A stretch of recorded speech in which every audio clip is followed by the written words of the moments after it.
وكمان محتاج قوة من المبرمجين، ان احنا نجمع اكبر عدد من المبرمجين اللي شغالين ونقدر نحط خطة، وده موجود فعلا وفي بعض المؤسسات ماشية عليه، ولكن مش ظاهر للعلن دلوقتي.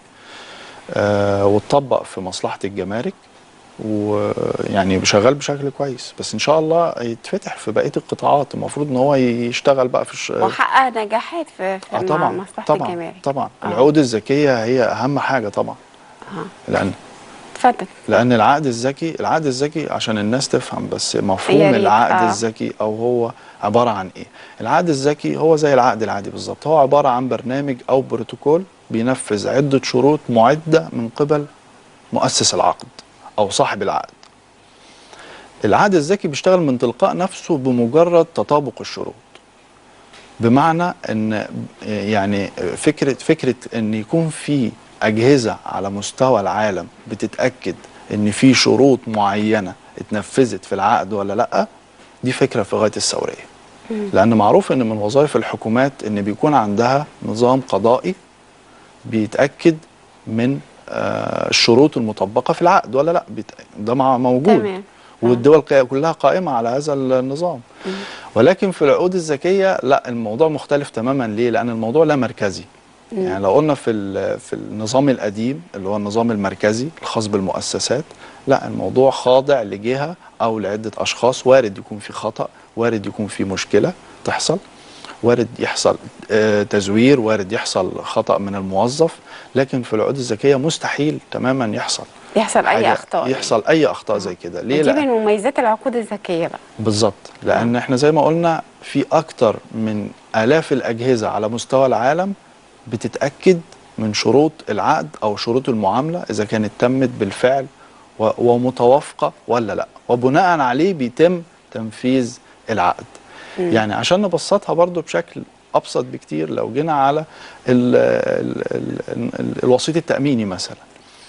لو جيت حضرتك مسافرة أي دولة من دول شرق آسيا مثلا على سبيل المثال، وحبيت إن أنا أعمل تأمين على السفر، طبعا بروح شركة التأمين بعمل تأمين على السفر عشان لو سافرت لا قدر الله حصل أي حاجة، فبدفع قيمة التأمين وليكن مثلا مبلغ ما وبسافر.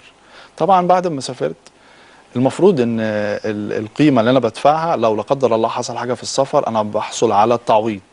لكن لو ما حصلش حاجة بيروح عليا طبعا القيمة اللي هي الأولية اللي انا دفعتها للتأمين. أيوة. فخلينا نقول ان انا سافرت مثلا ووصلت المطار لقيت فيه امطار ورعد وبرق، طبعا قعدت في الفندق، الرحلة باظت 3 ايام، ما قدرتش ان انا اخرج، وبالتالي الرحلة باظت عليا. فلما رجعت بقى لشركة التأمين جيت اطالبهم بالتأمين الخاص بالرحلة، قالوا لي لا يا فندم لازم حضرتك تبلغ خلال 24 ساعة. راحت عليا الرحلة وراح عليا التأمين. ده مع العقود القديمة. ده مع العقود القديمة. لكن العقود الذكية بقى الوضع بيختلف. مع العقود الذكية الوضع بيختلف من ناحية ايه بقى؟ من ناحية ان بمجرد حدوث الشيء يحدث تنفذ او تطبق عقود شروط العقد. بيبلغ على طول الشركة. ده اوتوماتيك غصب عن الشركة نفسها.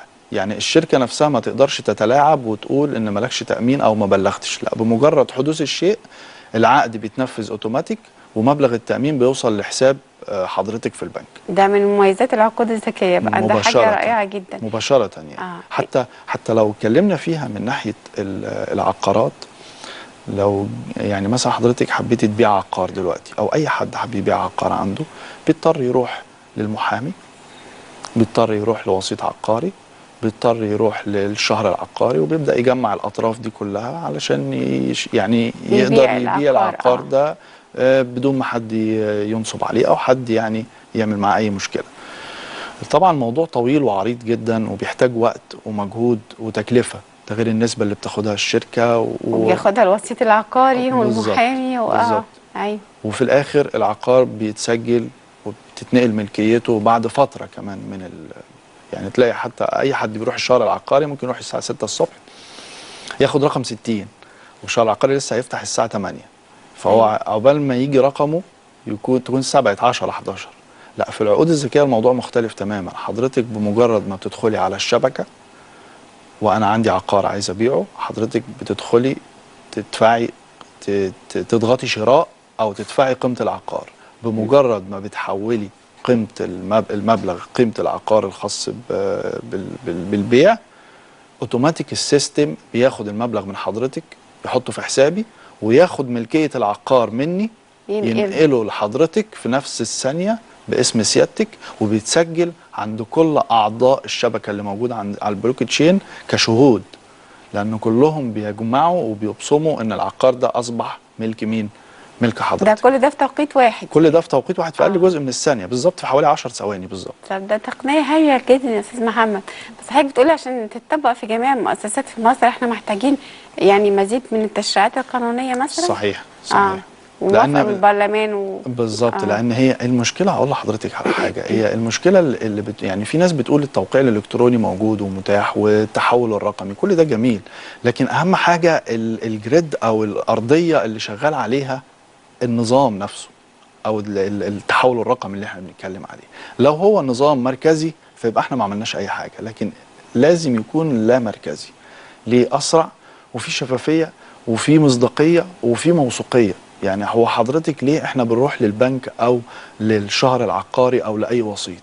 هل عشان عينيه خضراء او عشان هو احنا معجبين بيه؟ لا طبعا، عشان واثقين فيه. بالظبط. الجهه موثوق فيها، وسيط هيخلص الاجراءات اللي احنا عايزينها بموثوقيه او بشفافيه بمعنى صح، ولكن بياخد وقت ومجهود وتكلفه كبيره جدا. لكن في تكنولوجيا البلوك تشين الموضوع مختلف تماما. يعني في توفير للوقت وللمجهود سواء للمواطن او للدوله. طب حضرتك تتوقع ان فعلا يتم تطبيقه في جميع المؤسسات قريبا في مصر؟ والله هو في فعلا جهات شغاله عليه حاليا، بس طبعا الموضوع محتاج زي ما قلنا تعديلات في القوانين مهمه علشان نقدر نشتغل عليها، لان اكبر مشكله بتواجهنا هي حفظ المستندات مش التوقيع الالكتروني. حفظ المستندات عندنا هي اكبر مشكله. في قانون التجاره معروف ان لازم المؤسسه او الجهه تحتفظ بالمستند لمده 10-15 سنه على الاقل من بعد انتهاء المعامله. أيوة. طبعا احنا لو اتكلمنا في 100 مليون، لا احنا محتاجين اكتر من 30 ملعب كره قدم علشان نخزن فيه كميه الاوراق دي كلها. لكن مع البلوك تشين هيبقى الموضوع مفيش ورقه واحده. بلوك تشين ما فيهاش ورقه واحده.